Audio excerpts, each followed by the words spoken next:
County 911. Please, I'm at the laundromat in the corner of 3rd and Union. I didn't know he died. And that's also a lie because she texted you and told you that he died. Did you try to take to her life? Try to do CPR? No, I don't know how to do that. This incident unfolded in a city in Missouri. One night at 9:37 p.m., Heather and her sister brought the children along to a local laundromat. While they were busy doing laundry, Heather assumed her 2-month-old son, Benson, was fast asleep. However, they soon realized something was terribly wrong when her sister noticed that Benson's lips appeared tightly closed. Upon closer inspection, they discovered the baby's body was cold to the touch, and his lips were turning purple. Panicking, Heather immediately began administering infant CPR while her sister frantically called 911 for help. Narrating County 911. Please, I'm at the laundromat in the corner of 3rd and Union. Please. At the corner of the laundromat on the corner. It's stop. 923. 923. 3rd Ave or something. Merrill Ave or something. I'm not sure. Okay, 3rd Ave and Merrill Ave are very different places. Which one are you at? Heather, it's a laundromat. I don't know the name of it, but I have another child in my arms. My sister's baby is dead. We just picked him up on the babysitter. CPR on that baby. We don't know how. Is he? You have him on his back? Yep, he's on his back. Okay, I need you to tip his head back. He's freezing cold. Tip his head back, Heather. Tip his head back. I need you to blow into his mouth. Nose. Into his nose. Shortly after, police and emergency medical services arrived on scene. But tragically, Benson showed no signs of life. According to the subsequent autopsy report, the infant's cause of death was ruled as blunt force trauma to the head. Additionally, the baby's cervical vertebrae were fractured and dislocated. At this point, detectives needed to uncover the grim truth of what had truly happened to the 2-month-old boy. What exactly happened? We just picked him up from the babysitter. I took him out of there and he... Benson's mother informed police that she had just picked the baby up from the babysitter shortly before the incident.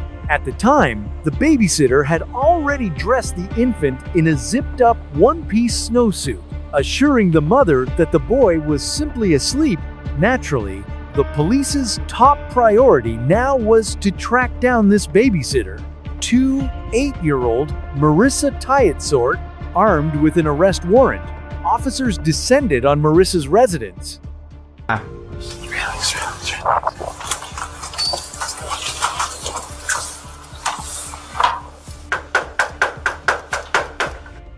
we're not going away. Open the door.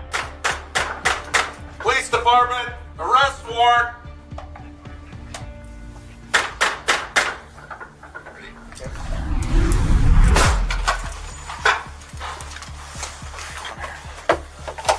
What's up, police? Anybody in here? Kids' room. Show me your hands. After a thorough search, police did not find Marissa at her home. They subsequently pinged her cell phone through the service provider and tracked her location to a local motel without hesitation. Officers immediately moved in on the motel to secure the area. Morning, Adam. The door was opened by Adam, Marissa's boyfriend, who appeared completely oblivious to the situation and was visibly displeased by the police's arrival. Is Marissa here? What are you guys doing here? Please, Adam, just cooperate with us, okay? We'll explain everything in a second. Well, you already charged her. What the fuck? Adam, stay here. No. You guys are harassing the hell out of us. And she already got charged. We'll be at court. Why you gotta come here? Well, because we need to talk to her about something new. Something new? Yep. Marissa, I need you to wake up. Why are you guys here? Because we wanted to get away. We got it. From what? When officers located Marissa, she was fast asleep in the hotel room.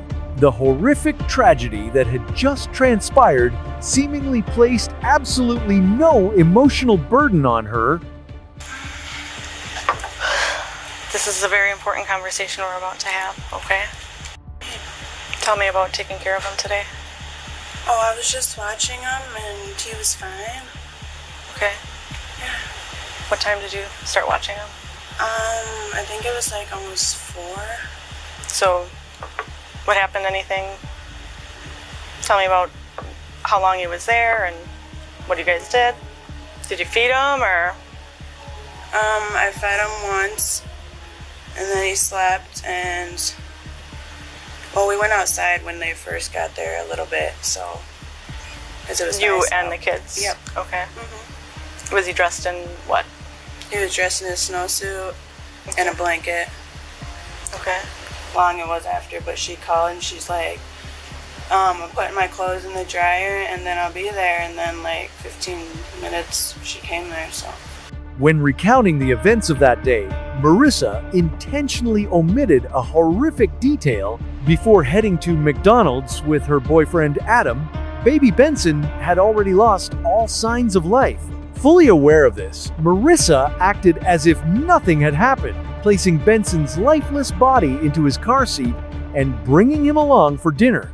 So the reason we're here, Brittany, I'm sure you must be asking yourself this, right? Not Brittany.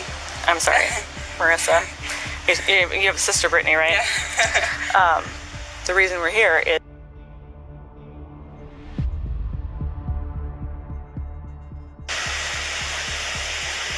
Why is he dead?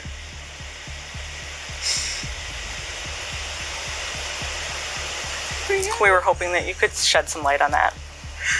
I don't know. Marissa? That. And I need you to tell me what happened. I don't know what happened. This is the most important conversation you will ever have in your life. I'm telling you. I don't. No, you're not telling me. You didn't tell me last time, and you're not telling me now, and I need you to tell me the truth. Heather deserves to know what happened. As it turned out, this was far from Marissa's first brush with the law involving child cruelty. In fact, as early as 2017, she had been accused of causing a skull fracture to a 3-month-old infant in her care. Though those charges were subsequently dropped for unknown reasons, then, in August 2018, just 2 months prior to the current tragedy while babysitting a young girl, she left the child with severe, visible scratches on her nose and body. Marissa claimed the injuries were sustained from a fall off a sofa. Heather deserves to know what happened. I know. Where?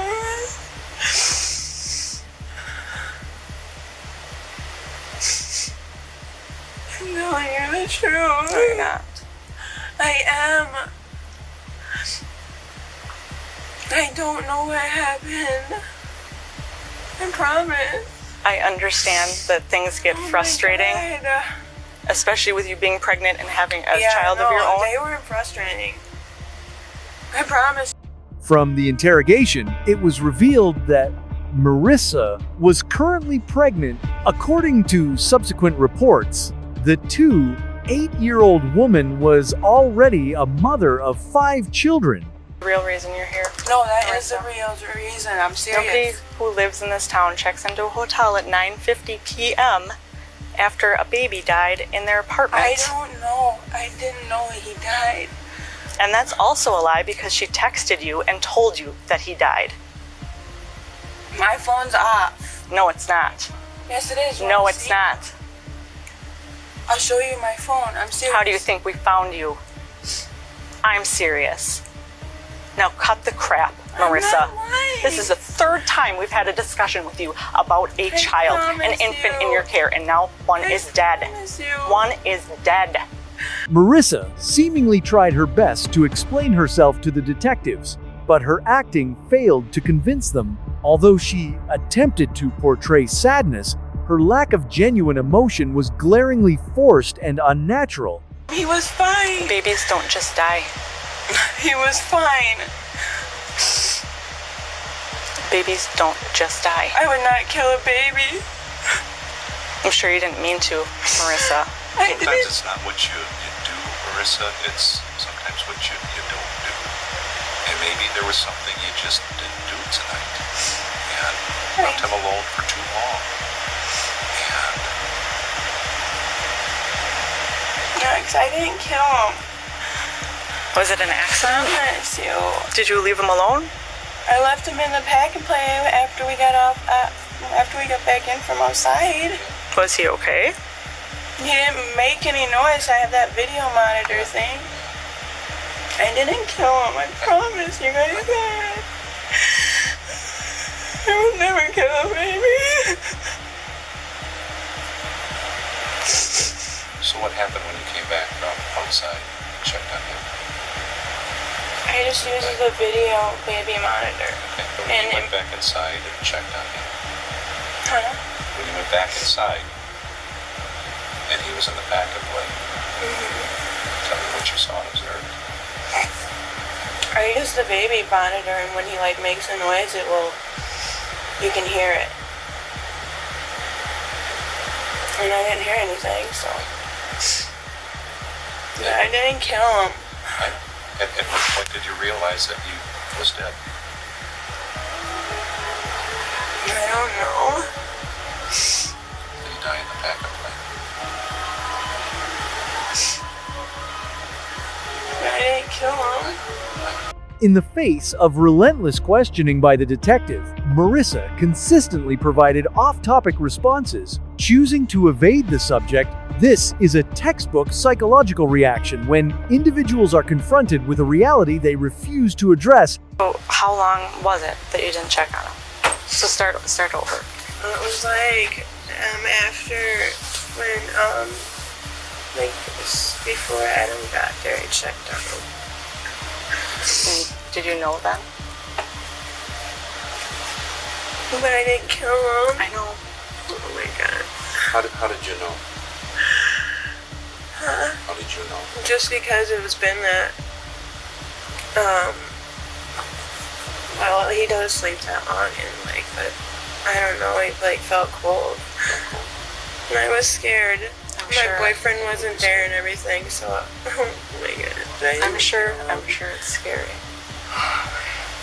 By this point, Marissa had repeatedly mentioned feeling terrified, even claiming she was too scared to call for help. However, she showed absolutely no concern for baby Benson, nor any regard for the mother's grief.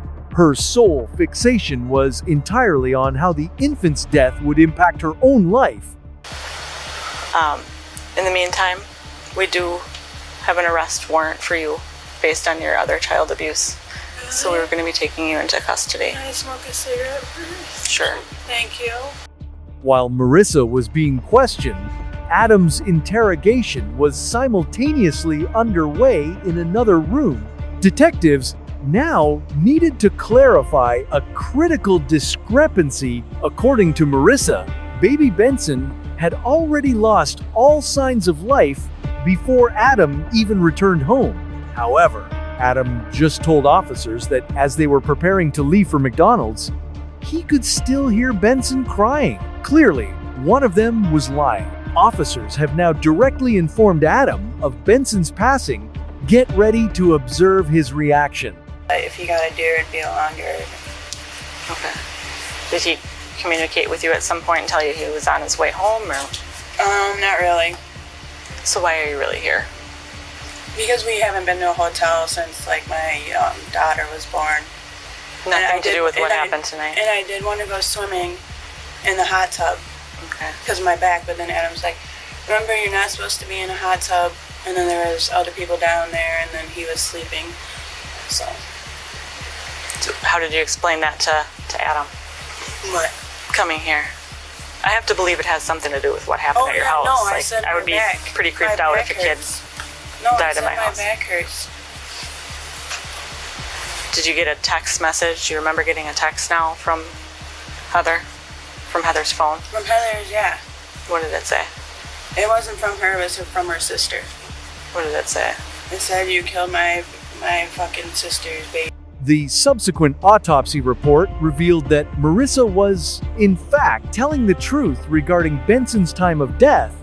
The infant had indeed lost all signs of life 2 hours before they headed to McDonald's. As for why Adam claimed to hear Benson crying, this is actually a well-documented phenomenon It argues that human memory is notoriously unreliable, a foundational concept in psychology since 2000. Widely utilized in educational research and legal practice, the ensuing police investigation formally confirmed that Adam was entirely oblivious to the crime. And we're going to find out shortly if what you're saying is true, and I hope that it is. Okay? Out. Well, because this is a pretty serious situation, Marissa. Okay? And I understand if you're saying you didn't do anything wrong, but listen, you were responsible for taking care of a baby, all right? And that something bad happened to that baby. So, of course, if it was your child, I'm sure you'd want us to be talking to the person who was responsible for taking care of your child at the time that he died. That's understandable, right? So that's why we're here. And given your past situation and your past child abuse incident that I investigated with you, we're going to arrest you on that for now. Until we... too. Well, yeah, of course. Until we make a determination of what exactly happened to Benson, because we're going to find that out later today. So I'm going to stay in the jail until then? Well, I'm going, like, within an hour. It all happens relatively quickly, okay? The following day, detectives brought Marissa into the interrogation room, attempting to appeal to her conscience to score a breakthrough. They hoped she would finally come clean about the truth behind the incident. Exercising immense effort, investigators tried to guide her to reflect on her actions and establish an emotional rapport. The thing is, Marissa, is that science doesn't lie. I would like to think that you're not some cold-blooded person. I'm not. And I want to believe that you do genuinely love children. I see it with you in person. I see it with the baby that you're carrying. And I'm sure you had a bond with Benson because you've been watching him for quite a while. I promise you guys, I did not do anything to his head. What did you do? Nothing. I did not do anything. Would you like me to get some pictures and show you what that looked like? What I saw yesterday? What happened to that little boy? I don't know. Who probably looked at you in the last moment of his life? It's disgusting, isn't it? That's why I don't want to believe that you're the cold-hearted person that you are being right now. I'm not. Then please.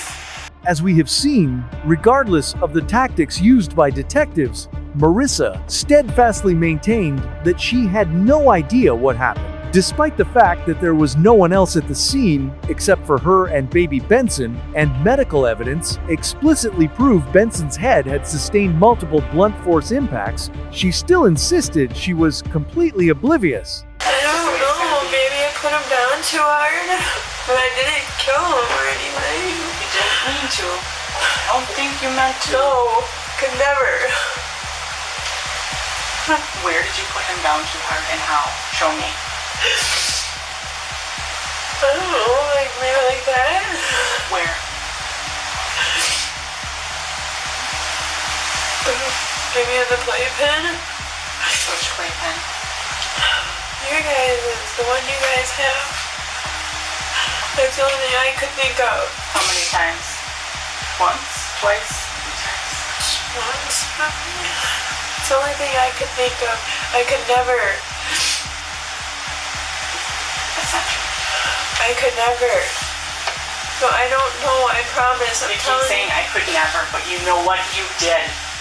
During the subsequent interrogation, despite the detectives' relentless efforts, Marissa still refused to speak the truth. Throughout the entire process, she showed little to no emotion regarding baby Benson's death. It was only when detectives directly confronted her with the severe legal consequences she was facing that she finally began to emotionally break down.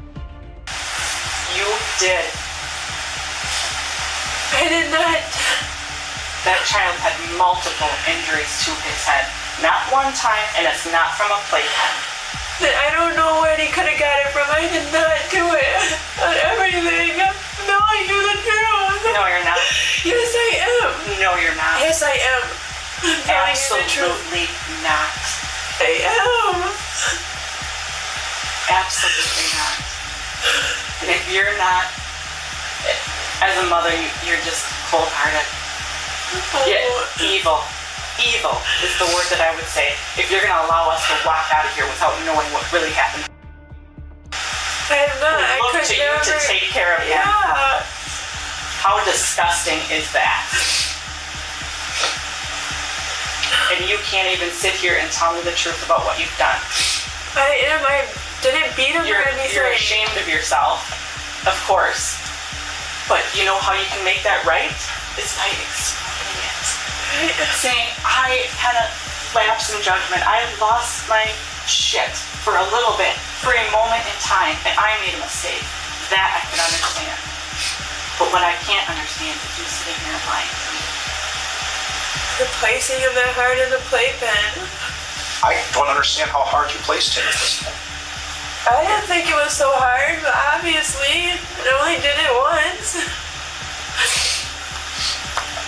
I know it was more than once. It was only once. But I do believe maybe you didn't intend to do it as hard as you did. So show me how you did it. I don't know. And I just placed them in there. Don't hold back. Were you mad?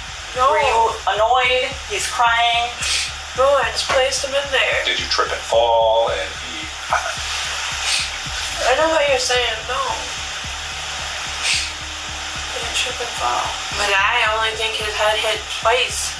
I did not do anything. Twice, like it came back. Following her interrogation, Marissa was jailed awaiting trial. While incarcerated, she wrote letters to establish relationships with multiple men, professing her love and promising intimacy upon her release.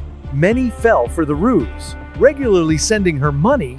In their reports, detectives noted that Marissa was an expert manipulator capable of juggling multiple relationships simultaneously. Adam was one such victim, long deceived and milked of substantial funds. After Benson's death, Marissa even tried to exploit Adam to assist her flight from justice without his knowledge. Furthermore, Marissa penned a letter from jail begging the judge to lower her bail, portraying herself as a loving mother of 5, currently pregnant with her 6th child. Throughout the trial, Marissa never explicitly admitted to harming the child. However, she waived her right to a jury trial and reached a plea deal with the prosecution, reducing the original intentional murder charge to first-degree manslaughter. Under the agreement, while she did not directly confess, she chose not to contest the charges and accepted the legal consequences. Ultimately, she was sentenced to 40 years in prison for first-degree manslaughter and child abuse. Following her release, she will face 20 years of extended supervision and a lifetime ban from contacting minors under 18. Marissa bartered her freedom for the rest of her life due to her cruelty. Yet, Benson's mother may live in perpetual guilt, as Marissa's previous 4 children had already been removed by social services for various reasons. A vital background check the mother overlooked, ultimately leading to this tragedy.